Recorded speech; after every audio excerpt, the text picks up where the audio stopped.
a 60-pound stone. Good afternoon, my brothers and sisters for the Union. I'm so happy to be here. And like you heard, it's my first time voting. And I'm from the Dominican Republic, and I'm so proud member of UAW. Everything you heard today about Kamala Harris' leadership is true. She helped spark manufacturing boom in Michigan, and everybody knows it, right? One that kept factories open and created a good-paying union jobs. The leadership that Vice President Harris has demonstrated, her commitment to Michigan workers, isn't just about passing good policies. It's about changing people's lives for the better. That's the kind of leadership we need in Michigan. And it's something Donald Trump could learn think about too. During his first term, Donald Trump lost almost 200,000 manufacturing jobs, including almost in the auto industry. He talked for 4 years about passing infrastructure bill, but he never actually get it done. And he passed a massive tax cut for the richest people in the country at the expense of working families. Your family, my family. If he wins this November, it will be so much worse. Trump, it will start by repealing progress and we made to revitalize auto sector and create jobs for thousands of union workers. Make it harder to join in a union and give another tax break into his wealthy donors. That's bad, right? Trump could be more disconnected from working people if he tried. You think he's going to be the one looking out for rank of the fellow union members? No. Okay. No, me, I don't think so. At the UAW, we know who will have our back, who will stand with our state and carry forward. That candidate is Kamala Harris. And that's the reason I'm supporting her in this race. And to hear a bit more about it, that's why I like to bring up the main event. A born-bred Midwesterner, a teacher, and lifelong advocate for workers. Ladies and gentlemen, it's my honor to introduce you to the next Vice President of the United States, Governor Tim Walz.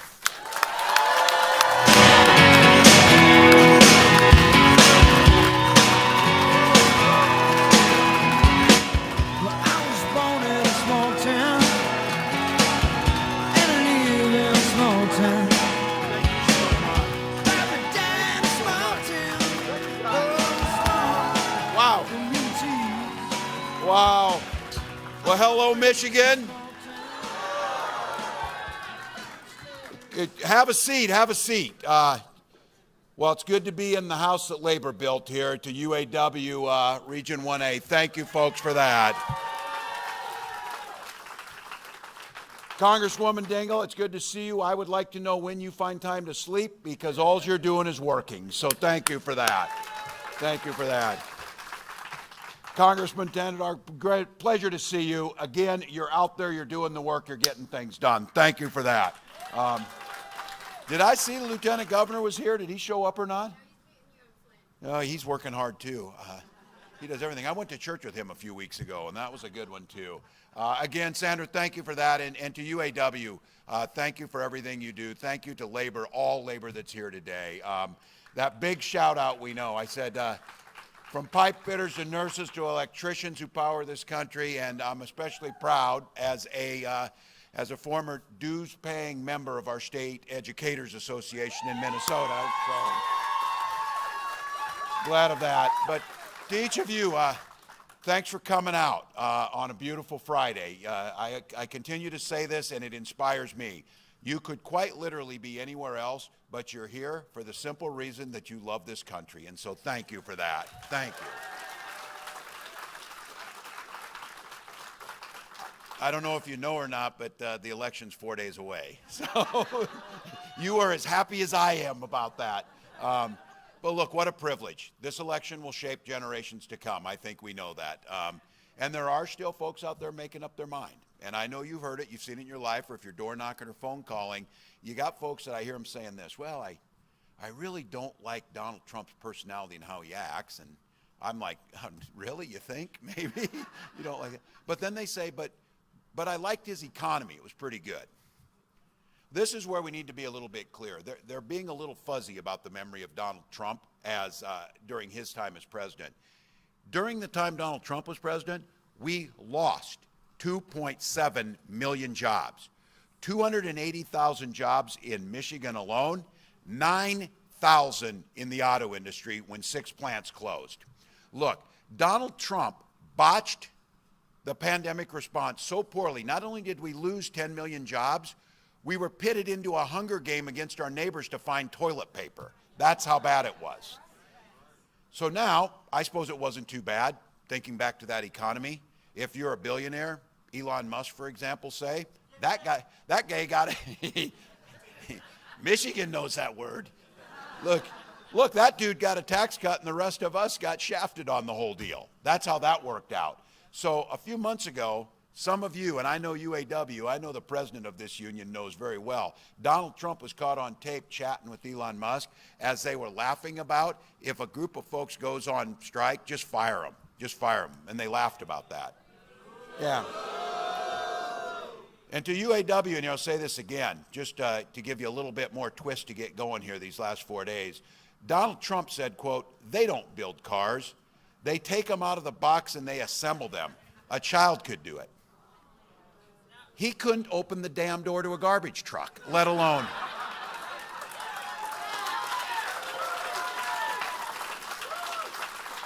But here's where it gets scary, because we can think about this. This guy, and this race is close, could be president of the United States again. And he said when he is, he will put his running mate, his buddy Elon, in as Trump's economies are. The economies are. Now, Elon said to fix this economy, what we'll have to do is crash it to save it. We'll have to crash the economy. But he told you, get ready. Americans are going to have to face some hardships. So the question all of us are asking, what in the hell does a billionaire know about hardship? He promised that he would cut $2 trillion in spending. Now you go to folks out there and they're thinking about this. How can you know what $2 trillion is? Just so you know, the United States every year, our entire budget for discretionary spending is $1.6 trillion. So you start to figure this out, because your math is obviously better than Elon's and Donald's. That would mean they have to turn to programs like Social Security and Medicare to cut to find that money. Because, oh, God help us that we could ask Elon and Donald to pay their fair share of taxes to make up the difference. That would be a way to do it. But J.D. Vance was very specific. He said, we do have to go after Social Security. They've talked about raising the age. Now, Speaker Johnson, who apparently has nothing else to do because they haven't done a damn thing in the House of Representatives, did find time to say that there will be no Obamacare after they're elected. And then someone apparently told him yesterday, well, people like Obamacare. And then now he's saying, well, I didn't really mean that. It's, you got to gut that. Look, you know what they mean. You know exactly what they mean. All those times Donald Trump tried to gut it, what it means to you is, it means you put insurance companies back in charge and they can start discriminating against pre-existing conditions. The genius, so many things in there, the genius of the ACA, Obamacare, was it took the power away from insurance companies and gave it back to people. And some of you have to do this. It's still hell. You try and go in and make a claim to the insurance company, they know how to do this. If you're an insurance company and you want to make money, what you do is you pick the healthiest people and you insure them. And then the folks who have a pre-existing condition, like women, like people who have asthma or whatever, people who might cost more money to you, you just don't insure them. And then you make it harder to make claims. The ACA said, to hell with that. People need to get health care. They need to get their claims, and it needs to be affordable. That's what it is. Now,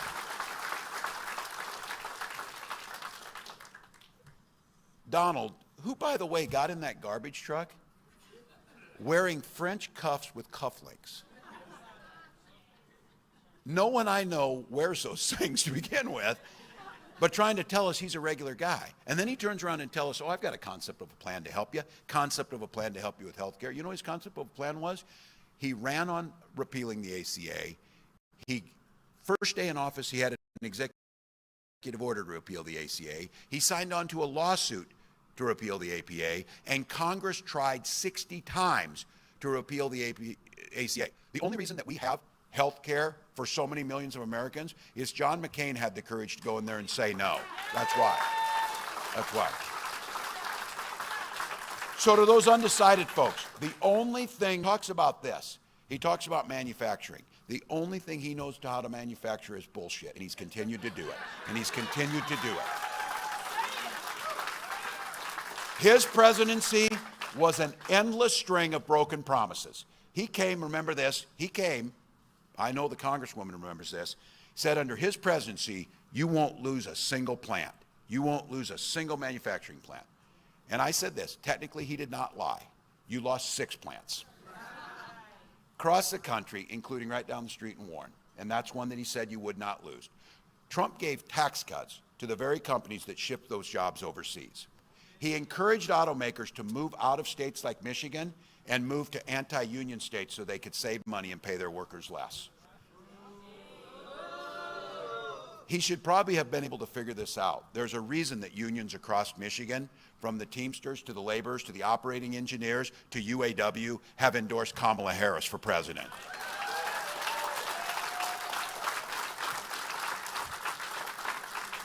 There's a reason President Fain gave a very clear definition when he said Donald Trump's a scab, plain and simple. That's where he was. Now look, he's not thinking how to make your life better.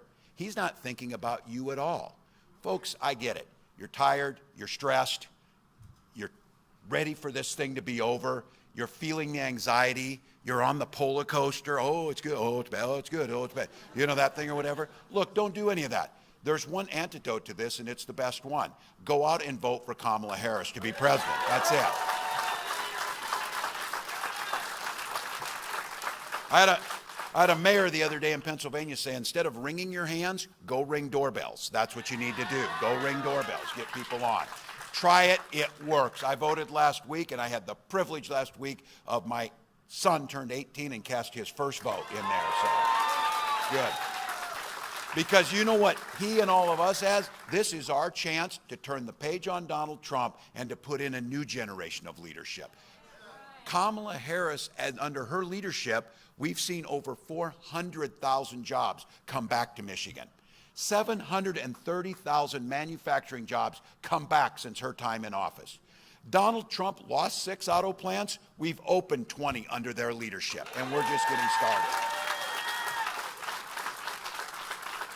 And it was Kamala Harris who cast the deciding vote to make sure GM's $500 million investment in the Lansing Grand River plant could happen. That saved, and thank you for the work, thank you to members of Congress for making this happen, that saved 650 jobs and created 50 new ones that are on the way. Now, J.D. Vance went out there and said that he and Trump might cancel that grant to make sure that we send those jobs to China. When he was asked about those jobs, he said that investment was table scraps, as a quote, in Lansing. Now, what I would say is, I want him to go stand in front of those 650 families in those good UAW union jobs, the ones that are working those jobs to put actual food on their table, and tell those people to those face that that is table scraps to them. Now, look.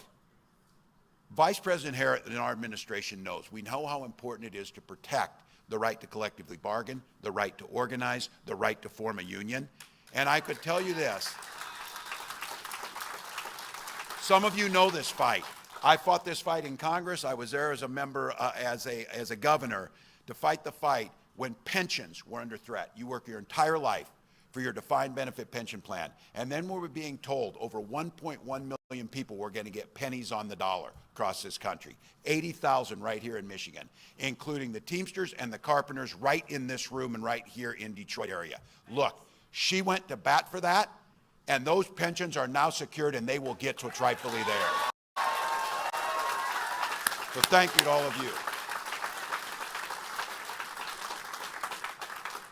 And look, you saw it, you've seen it, and it happened again today. Donald Trump continues to spiral into a hateful, divisive place where we don't want to go.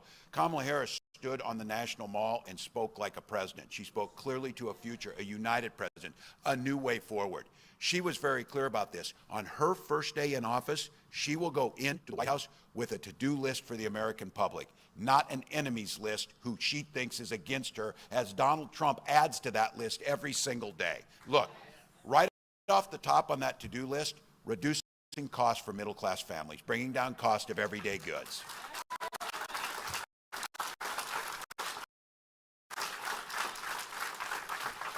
I wear this as a badge of honor. When I had the privilege of being selected to be Kamala Harris's running mate, we did our financial disclosures, and a newspaper said, well, this guy might be the poorest guy who's ever run for vice president in history.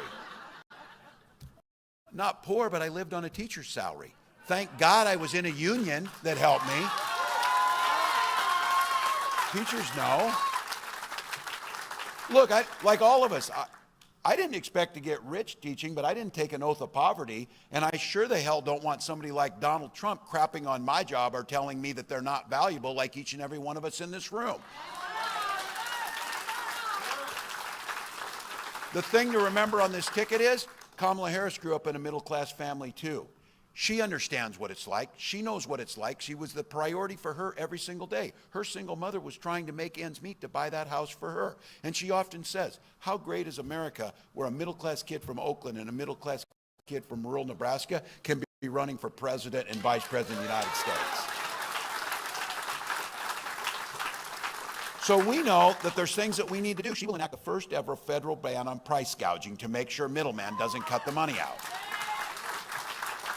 Let's give one thing on this. I was sitting with a farmer yesterday up in Erie, Pennsylvania, and we were talking about this, and I asked him, I said, when food, right now, bushel of corn runs about $4.10 a bushel is what my farmers are getting for it. And I asked him, and I said, so when food prices were about 30% lower, how much were you getting for a bushel of corn? About $4.10. So you do the math. Farmers aren't making any more money. You're paying more for this. But there's one thing that's happened in the meantime. Corporate profits have gotten really big. Somebody's taking money in the middle right out of your pocket. That's what we're talking about on a national price gouging ban. That's what we could do. And Donald Trump did follow through. When he took those rich people down to Mar-a-Lago and said, you're rich as hell, I'm going to give you a tax cut, he did that. Kamala's got a little different thing. She's talking to all the American public, and she said, if you're one of the 100 million Americans in the middle class, you're going to not see your taxes go up. You're going to get the tax cut, including $6,000 child tax credit. Those are the things that we can do. Capping insulin at $35 for the vial, that's the one thing. It makes a big difference. Look, I tell everybody this. They're selling that little vial of insulin. That's not like a nice to have thing. That's not like a new pair of shoes or something. That's life and death for people. They were selling that stuff for $800 a vial. It costs them $5 to make it. Capping it at $35 makes sure everybody who needs life-saving insulin can get it. And she wants to extend that to everybody in the country. And those in this room of a certain age, like I just told you, I got an 18-year-old on this side, and I got a nearly 90-year-old mother on this side. We're the sandwich generation that they're talking about, making life more affordable for all of us. And one of the biggest things that would change this is Kamala has proposed making sure Medicare pays for in-home care for our seniors so they can stay in their home. Smart. There's some young folks in here. Trust me on this one. Once you get to be 60, you spend about half your day thinking about Medicare. So it will happen because you know you're going to want to get it because you need it. But she's also talking about enhancing Medicare. I don't think many of you, if you're younger, know this. Right now, Medicare doesn't pay for vision, for glasses, and hearing aids. Kamala says that's wrong. We should make sure that it happens, and we can. That's the things we can do. Then home ownership. making 3 million more affordable homes out there, but also giving the assistance for a $25,000 down payment assistance to get folks in the door to get started.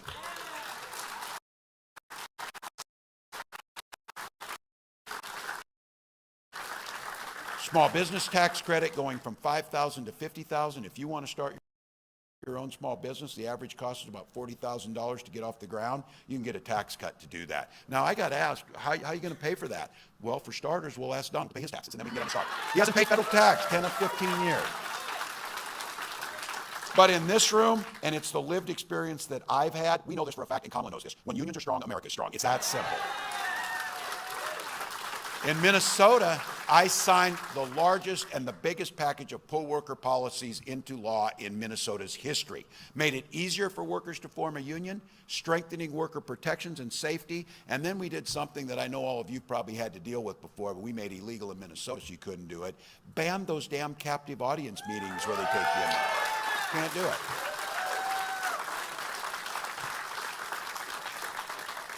And both Kamala and I have walked picket lines side by side with you, including the UAW, when they went on strike to win a fair contract last year, and we're proud to do it.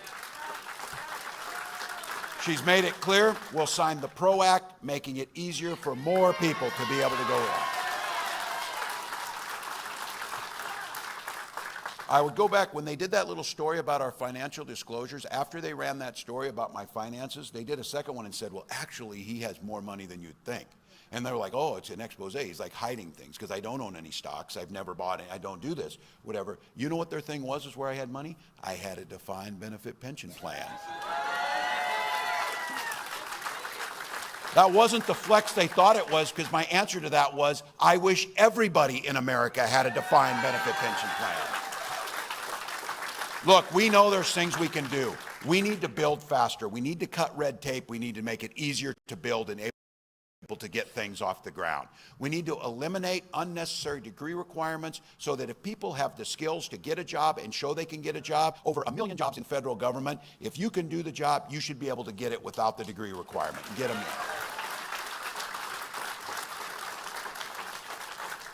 And unlike Donald Trump, who looks up to the leadership of China, of Xi Jinping, as being something, he says he rules his people with an iron fist. That's good or whatever. Kamala Harris will never bow to China. We will never cut bad trade deals, and we will put American workers first in every single instance. So in those short couple minutes, that's a plan. Not a damn concept of a plan, but a plan. And we're proud of it. Donald Trump, though, does have a plan. Project 2025 has been clear, and you've heard me say this. They're like acting now. We don't know anything about Project 2025. We've never heard of it or whatever. J.D. Vance said, I don't really know anything about it. He wrote the foreword to the book of the architect of Project 2025. I have never written a foreword to someone's book, but I'm pretty sure I'd remember it if I did. So he did it. And look, as a football coach, I know you don't draw up a playbook if you don't plan on running the plays. They're going to run the plays.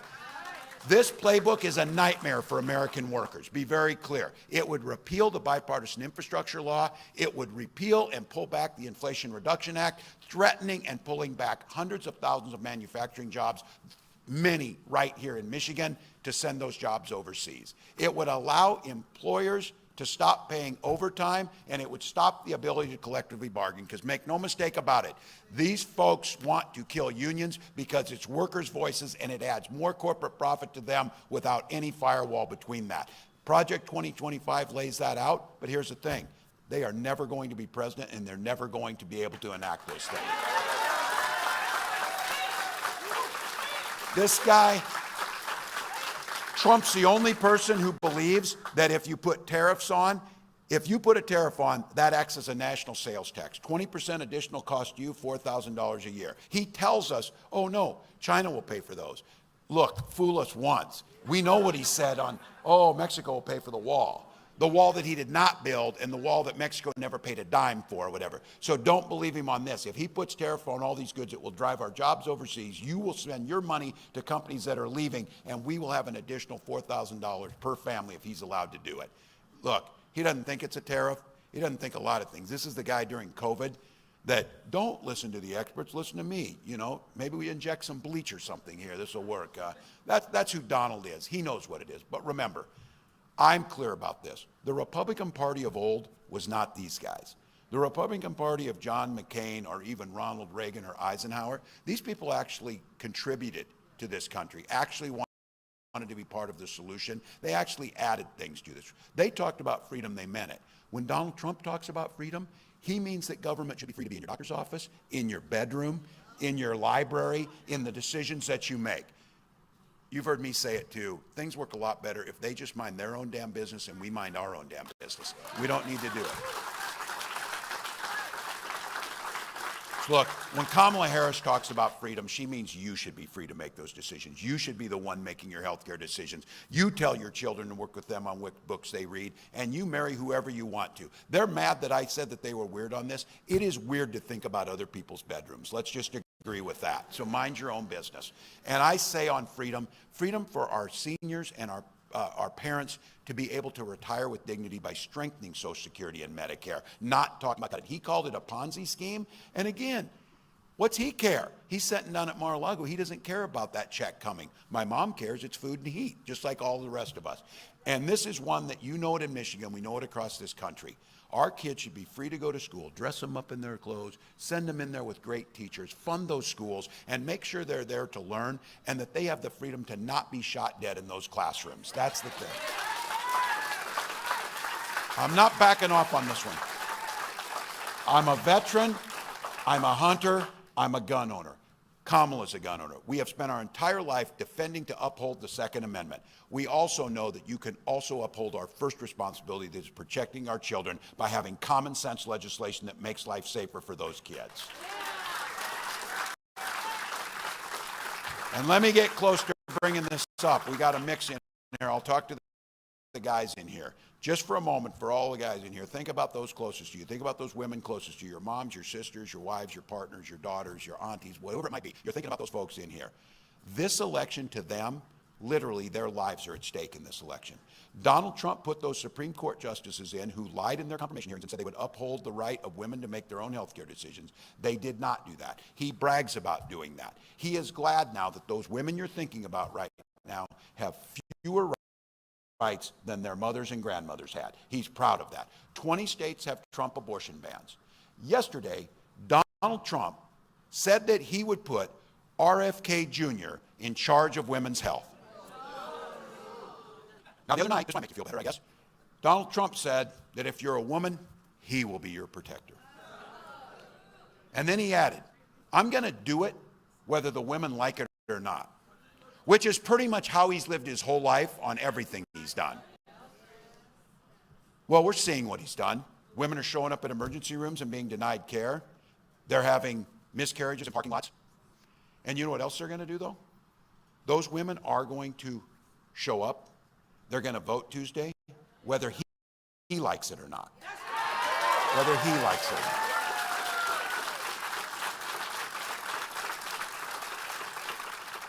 So his rhetoric around this, we know where he's at. We know exactly what he's going to do. We know he will go further by closing down fertility clinics, things that are personal to so many of us. These are things that we shouldn't have to talk about in public because they're personal business, but women and families across the country are doing it. It's why my wife Gwen and I talked about it. We struggled for years to have a child. We used fertility treatments. We finally had our beautiful daughter, Hope. He's talking about taking that away. I'll be damned if anybody in elected office should tell you what type of family you should have, when you should have it, and how you should have it. President Harris has made it clear.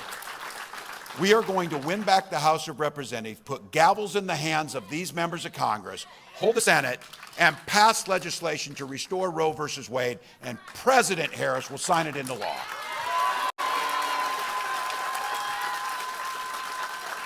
Look, I'm pretty sure women across this country are going to go out and vote. They know what it is. It's women of all ages that understand what's at stake here. We're going to send that loud message to Donald Trump, and as I said, whether he likes it or not, we're coming to the polls. And when we win, we're going to restore those rights. So look, folks, Kamala talks about it. We're not going back. We're not going back what Trump did. We're not letting them rewrite history. We're not letting them gut our manufacturing jobs. We're not letting them make tax cuts to the wealthiest by sticking it to the middle class. We're not letting them strip away our health care. We're not letting them do any of this. And what I'm here today is to humbly ask you on behalf of Kamala Harris and myself for your vote to take us forward to a new way of doing things, a better way forward.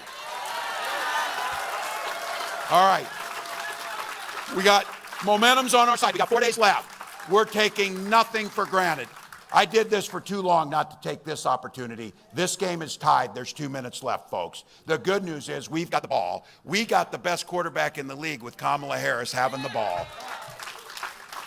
I don't care. I don't care at this point in time. This is where you dig deep. If you're tired, I've been saying, I'll continue to say it, there'll be plenty of time to sleep when you're dead. Because what we know is 1 or 2 votes per precinct in the state of Michigan could win this thing for all of us. This is where all of the rallies, all of the money that was raised, all of the talks that we've given, all of the billboards, all of the signs, all of the phone calls, all of the work we've done has to translate over the next 100 hours into more people getting that little sticker that says, I voted on them, voting for Kamala Harris. That's what it is. Now, for the young folks in here, for all of us, there's going to be a day we're going to be sitting on that porch in a rocking chair, and a little one's going to come up to us and say, tell me what you did in 2024 when everything was on the line for the democracy. What did you do? The answer for folks in this room is every damn thing we could do. That's exactly what it is. That's what it has to be with all of us. So I have to ask you, how many have early voted in this room? All right. How many have talked to somebody on the phone to get them to go vote? All right. Door knock. Got it going. All right. You get it. We're going to need you with us today. We're going to need you to finish out. This is right now. It's hard to believe. This thing will be won over the next few hours. And it's literally hours now till this is over. It's going to be won by the people who haven't been asked to vote yet or don't know if it matters. The statistics are stunning. If someone is asked to vote, the chance of them voting goes way up. If they're asked to vote and given the place where they should vote and give them a plan to vote, it goes way up. And what we know is our ground game is better on this. Donald outsourced their field program to Elon Musk. Thank God for that. Thank God. Because what we know is it's all a grift on that side. These are real bodies on the ground. These are people going to the doors. These are people doing the door knocks. So make a plan for November 5th. Make sure it's done. Make sure you're getting people out there. If you need to, it's iwillvote.com/MI. You're doing it all for a simple reason. We believe in America. We know the firewalls around Donald Trump have been down, but the last firewall still stands, the American public. Folks who know that this republic was founded on us coming together to find solutions, personal freedoms, moving the country forward, innovation. There is an opportunity to craft the next generation of American policies based on a joyful vision where everybody's a part of it, following the science, doing the things that we know make a difference. And for all of the reasons to vote for Kamala Harris, I'm not a real petty guy on this, but I'll just tell you, I might be petty on this. I just don't want to see him on TV again. I don't want to hear it. I don't want to see it. That's a good reason. That's a good reason. So here we are. We know when we fight, we win. We've been saying that, but now we're in the final stages. We got the ball. We're driving down. We got to get it over the line. Now it's time to say, when we vote. When we vote. Michigan, win this thing for America. Let's go. Let's go.